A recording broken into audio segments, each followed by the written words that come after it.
My topic. Yes. What I want to know, and I don't know how this is going to play for you because I don't know much about you. Okay. And your family tree, as it would be. But I was thinking the other day, because of course, there was this hit topic on the Game Over Greggy show called Grandma Miller and the sickly raccoon. If I'm lying, I'm dying. No, but I started thinking about it the other day and grandparents, and I was thinking about the fact that I would love to have a conversation with my grandfather. And when I say that, I mean my mom, Jim Kennedy, my mom's dad. And the fact that I only knew him when I was a child. You know what I mean? My dad's dad died when my dad was a child, so no connection there whatsoever. Grandma Miller passed away when I was in high school. So again, I'm not an adult, but I got to, I feel like, go through a progression with her where I wasn't, playing with as many action figures, as you'd say, by the time she passed away. But like, Poppy. Write that down. Jim Kennedy. Yes. Poppy himself. Like, he passes away, and I'm bad with everything like this. Must have been junior high-ish, but early junior high, sixth grade, somewhere in there maybe or whatever. So to now sit here and think about like all the questions I'd want to ask him and have him on the Game Over Greggy show and do one of those one-on-ones, have a beer with him, talk to him, because I feel like we would have gotten along as adult males, but we never had that chance, right? Yeah. So I want to know if what you guys think on all that, because like for me, I'd want to talk to him about World War II, right? I have his Purple Heart in my really? Yeah, he did the Normandy thing. He did all this crazy shit, and I saw the photos, and I think probably interviewed him for some shitty, when you're writing on the giant, like the not loose leaf line paper, but the giant line paper. I was like, my poppy did that. You know what I mean? Like, but not like my poppy killed 12 Nazis. Yeah, exactly. I only know that shit. Like, what the he has fuck? their ears on a string. Like, what was that like to do that and live that life and see the world change as much as it did when he was around? You know what I mean? To have me sitting there playing with fucking a Game Boy or whatever, or have the first computer in the house that he was in or stuff like that. But then just to get, to hear what it would have been like to see, Glen Ellen and the area around it in Chicago evolve into what it was and what that would have been like for him. Because I just think about it now of like, this stems from the Grandma Miller or Sickly Raccoon and thinking about my family or whatever, but then so much of just the fact of like what we do, right? Of like, our jobs are to sit here and do this and and you start peeling back through like what my dad is his heavy equipment operator, right? Yep. And then my grandfather was this veteran who did all these different jobs and I think worked on roofs and stuff, so they get all this stuff. Did I nail it? Greg talks about all the fruit that you can eat in the grocery grocery store. Talk about like, hey, what's this? And like, well, first off, I think we offer an invaluable service to society. Okay. We definitely take their mind off their real problems. If you're trying to draw a parallel that we're not real men because our fathers... No. That's the funny thing. How dare you? The real men definition and shit like that, it's, changed and evolved. Even when you like watch men. I know, but it's part of the point. It is part of the point of like, we definitely are the generation or whatever that just stepped up. I'm like, sorry, we like wearing jeans and t-shirts. That's what we're doing. Fuck you. Like, that's what we do now. Yeah. It's not just like what we do when we're gardening outside anymore. No offense to gardening, but I just remember that was like, when my dad wanted to go fuck around in the yard or whatever, some garbagey t-shirt and whatever, something looking like this. Yeah, that's true. I think my grandfather's generation I don't remember seeing any of those people in jeans. They were never in denim. Like denim was like the holy water to their vampire, right? If they hit denim, they would just melt away. It was always polyester. It was polyester. They were always and I imagine, because I never knew my grandfather. This is a great topic, by the way, because I never knew any of my grandfathers. Actually, I have three. My mother was adopted and brought over, and so I had three sets of grandparents. I knew my grandmothers quite well, but both of my grandfathers had passed away before. I think one of them, the last one, had died before I was even. I was one. So there's a picture of me as a baby with him, but that's pretty much it. And I look exactly like him now, not then, although he was bald. So there was a parallel back then as well. So it's fascinating that you bring that up, just because I don't know anything about him, literally, nothing about. I know he was a navigator on a bomber in World War II. He got my dad stationed, I think, at March Air Force Base during Vietnam, so he very well may have saved his life. He was an accountant and a lawyer. I would just basically want to start from the beginning. What the fuck? Like, what brought you out here, from Jersey to California? Like, why did you do that? I don't know any of the answers to this. And whenever I ask, that was a generation of people that didn't talk. So when I ask my parents about it, they don't really know the answer. They're like, well, you said this. I'm like, that doesn't really hold up. Like, I don't understand why that, why that would do that. And I wanted to ask, I think I'd want to ask him if he was happy. Right. You know? No, that's a big part of it. That was a generation that happiness didn't really even factor into their decision making, right? They hunkered down, you marry someone, did have some children, right? Provide. And that, and to what you were saying earlier, that came all the way till our generation, where my parents, in order to leave the house, had to be married. So they couldn't leave the house. Like my grandfather was like, no, you're not leaving this house until you've got a marriage proposal on the table. I don't care how old you are. And I think my dad left when he was 21 after college, got married, moved right in with my mom. They got married. They were 21 years old, and it was like pumped out kids. And so my grandfather my dad comes from a family of 5. So he's got two brothers and 2 sisters. That's astronomical to me. Like growing, and they grew up in like a 3-bedroom house.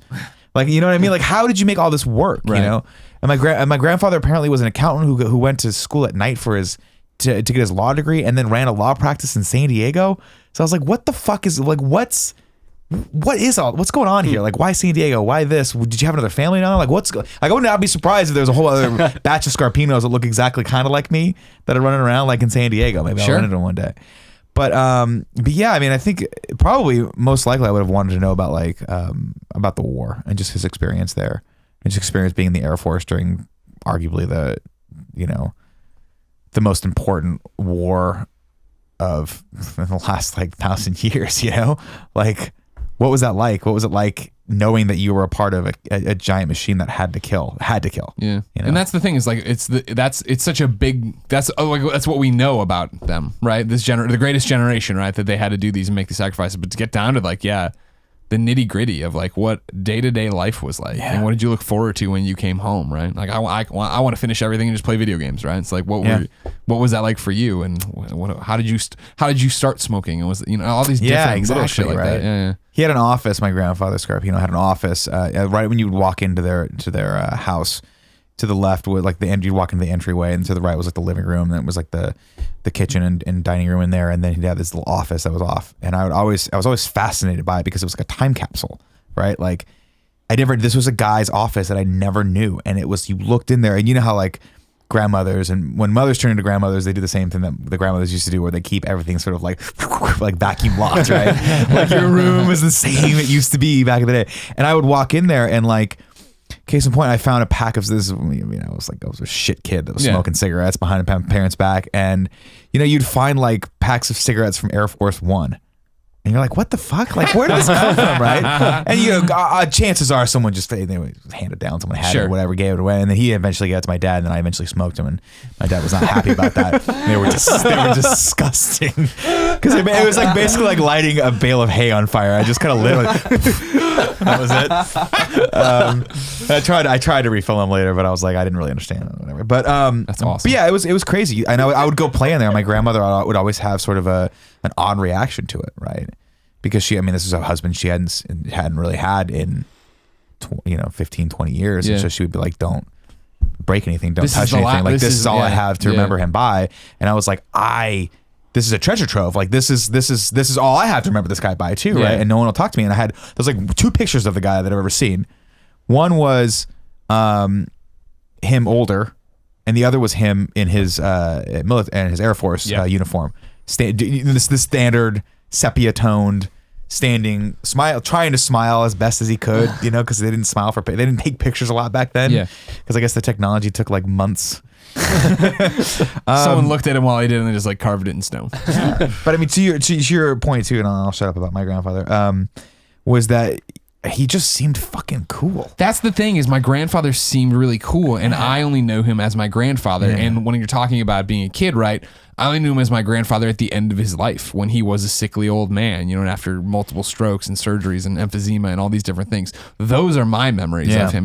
My mom's memories of him are just like my memories of my mom, right? But even then, it's the same thing, where my memories of my mom really start when she's a full-grown adult and all, you know what I mean? Like we were talking about, I think last show or 2 shows ago, right? That like in terms of my mother, right now I'm 33, so when she was 33, I was 3 years old, right? And to think about what an idiot I am now, to see like, you start I know my mom is an adult, but what was she like there as a young mother, as a newlywed, as all these different things? Like, we can talk to them about that, but then to try to even think about peeling that back for Poppy, I don't even know how to begin that. I know. What's crazy is I don't even know anything about my other two grandfathers. I met my grandfather, my grandpa Paolini, a couple times because I went to Italy, but I don't remember very much. Then my grandfather Rinaldi, I don't even know what he looks like. It's weird. He could be in San Diego right now. No, they were older. My mother was adopted by her aunt, actually. So actually, technically speaking, one of my grandmothers is my great aunt. Okay. And so when she died, I mean, I was maybe 5 or 6 and she was 85. And so she was very old. She was the one who was, I mean, talking about a generation. She was 85 in the 80s. So she was born in turn of the century, I guess. Does that math hold up? That works. Yeah, that works. She was a tough motherfucker, man. Like I never saw her smile. I never saw her say anything nice. All I ever saw was the fist coming at my face when I said something stupid. So you saw that fist a lot. A lot, yeah. I would say, yeah. Anyway. Whoa. Hey. Well, my dad's dad, he died in the 90s, but my dad was kind of estranged from him for a long time, I think, or they just had like a bad, like, I don't really know anything about it. He doesn't really talk about it, but they didn't really have a good relationship. So I didn't really know him, and his mom died when he was like 18 or 19, so I never knew her either. On the Italian side of my family, my grandfather died in the late 90s, and I think I talked about it before, but he was like the patriarch of the family, and it was very sad. And then memory I always talk about is that even though my parents were divorced at the time, I remember my dad hysterically crying that morning when his ex-wife's dad died. You know, that's like how powerful that man was in people's lives, and to me it was sad because I knew him and I loved him. I used to you know, we used to go there every Sunday for Sunday dinner and have, you know, eat gravy and you know, pork chops and whatever Italian shit they were cooking. And I used to watch like Wheel of Fortune and Jeopardy with him. And during the week when I was there, and I don't know, we just had like a really good relationship where we used to just lay around, right? I used to like cuddle with him basically and like watch these shows, and like that's maybe where my love of like trivia and nerdy shit came from, because I was so into that stuff. But when he died, my grandma kind of went senile and crazy, and she died like 8 years later, but she had no idea what the fuck was going on anymore. And my major memory is the house that they bought on Long Island in Albertson, right outside of Mineola, so near the city. They bought it in like 47 or 48, and we sold it when my grandma died in like 2004, 2005. And we just all went there and went through it. And I spent days in that place, like finding prayer cards from like the 50s and like all this like crazy, and just went through all of their shit. I'm like, this is kind of feels wrong in a way, but I'm like, I'm totally going through all your shit right now. Like going through your drawers in your room, like all of these boxes of just fucking all this crazy shit in the basement. And it kind of gave me a little bit of insight into their lives that I never really understood, because again, they didn't talk very much, and you know, I didn't have the advantage that like, you know, my brother and my sisters had, where they were older and they understood them a little bit more. Like my brother was an adult, my grandfather died, like, so it was a little bit different for him. But my grandfather was he was in the war, he fought in the Pacific, and then you know, he was a fine artist. He owned a salon, like a woman's beauty salon in New York City. And like did hair and stuff like that too. That's awesome. And like, so he used to like cut my hair when I was a kid all the time, and I never really thought about it. I was like, why is like my grandfather cutting my hair all the time? Right. But he was like just a good man, and just like a solid like old Italian man. And yeah, like I wish I could I would just be curious like what he would think of this life, like Greg was saying, and also, you know, what I could have learned from him if I had just been a little more cognizant. But also if he wanted to talk a little bit more. He was very friendly and his disposition was very forward, but he wasn't, you know, I was like, I knew what World War II was when I was 8 or 9 years old. I was into that shit, but I never really thought to ask him about it. Right. Just imagine the things he could have told you, right? Yeah, like, you know, you like want to know like weird kind of like, there's just weird things you want to ask, things that might not even be super appropriate, you know, like, but like things that you want to ask anyway, because like these people saw this, and this is the thing about the Greatest Generation, is that like they are dying, they're going, like. Yeah. We even saw that in Saving Private Ryan in '97, like when that movie came out, which is one of my favorite movies. Like where they interview people, and like you see like these people are even then where they're dying, and the people that stormed Omaha, like your grandfather did. I assume he was at Omaha, so I'm sure that's where he was. Like it's too bad that I wasn't more cognizant of it. It's too bad that he didn't hold on. And the fucking frustrating and obnoxious thing about my grandfather's death, as I said before, is that he had colon cancer. and it was totally preventable, and he ignored it for like 2 years, and it got too bad and too crazy, and then like he died, and it could have totally been cured, and it's like fucking infuriating, you know, like that happened because he was like, the story goes that he was like having abdominal pain, like shitting blood and doing all those things, and just ignored it, just like, I'm fine. That's and what then, they like, did. Yeah, That's what they did back then. and it's like, Jesus, man, and that's Meanwhile, why the light hurts my eyes. I go to bed. Call the doctors. yeah, I'll be in that's, bed. that's basically that for me. Mr. Town. Yeah, well, my dad had me pretty late in life, so my dad's probably around the same age as your parents, probably give take 5 years. Okay.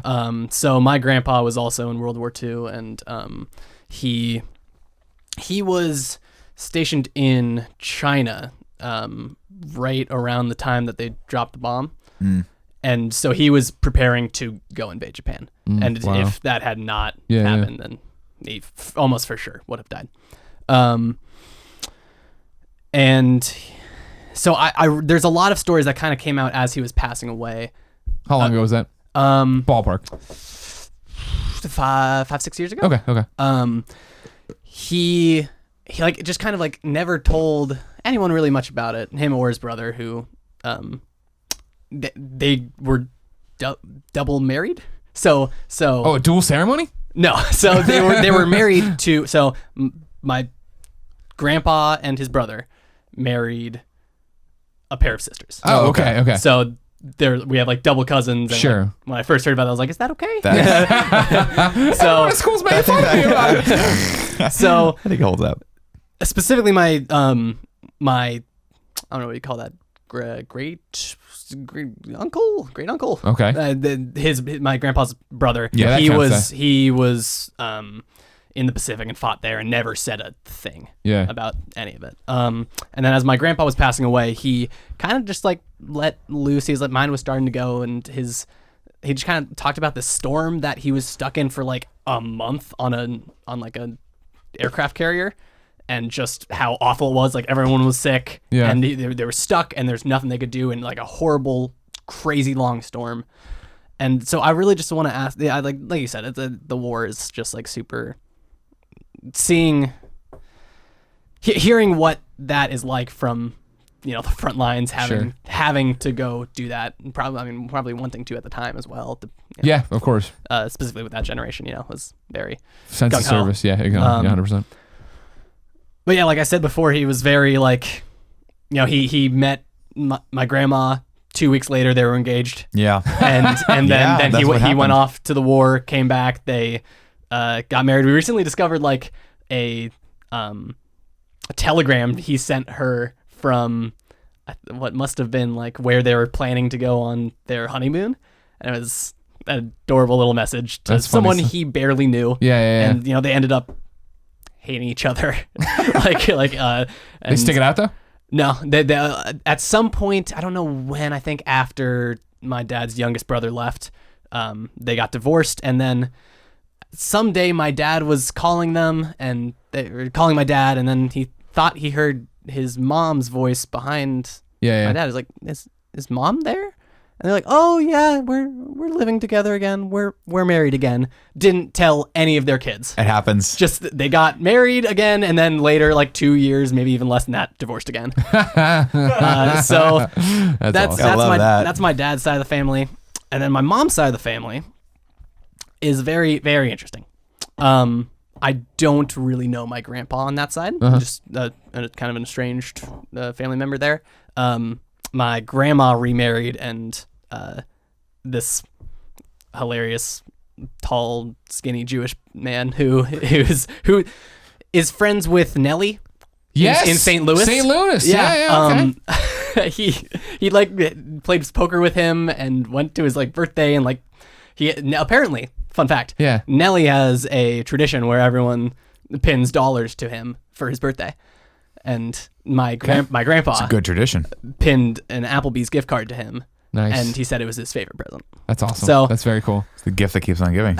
So I don't really know much about my actual grandpa. Sure. And he specifically like went into like Jehovah's Witness, and I kind of just want to know his history, because I really don't know anything about it. I know that he had like some less than legitimate businesses and stuff. So I just want to know how he got to each like step in his life, because Right. I know like a couple just different landmark moments.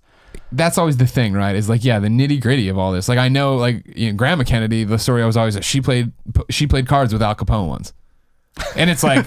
That's awesome. How did that happen? And it's like, oh, this, that, the other, and then it just happened. Like what? Like no. Like how does that? What do you mean? No, in the story where I'm like, man, me and Poppy would have gotten along, right? The story goes that there was one time they were my mom is a kid at this point or whatever, but one day Poppy just came home with a giant box of meat. And they were like, where did all this meat come from? And he's like, oh, I was driving home and all these cars were slowing down and going around this box in the road. And I got out and it was this box of meat that fell off a refrigeration truck. So he called and had like this neighborhood barbecue. All these people came over and had like, wait, literally, he was serious? It literally fell off a truck? literally fell off a truck. Wow. I mean, now, again, though, that's the story that's been translated to me through mom. Right. Like, did it really? Who knows? Yeah. Maybe Poppy killed somebody for a box of meat. And again, I would respect that. Hey, why not? Yeah, I mean, my mom has those stories too of because she moved from Italy over to Chicago, and then I guess they had some family there and stuff, and so she would get free coats and shit that they, quote unquote fell off trucks. And for the longest time, she actually legitimately thought they fell off trucks, but I guess they don't. She had an Uncle Al that I guess ran a furniture store on the west side, and I guess that was just no one ran businesses there, but he was really rich, so we don't know why. Booming furniture business. We don't know why. Well, cheers to all the grandparents. If your grandparents are still out there, go talk to them and ask the questions we can't. Do it for your folks, I guess, too. Even your sister. What does she do? Why did she get that tattoo? She's a useless shitbag. Colin. Jesus Christ. I'm just saying, I don't like her sister. Colin, what's your topic? I want to just go quickly over our astrological signs and see what it says about us. Oh, sure. Bathroom's right out there. It's that door right there. I'm going to pee also after you. Okay, then.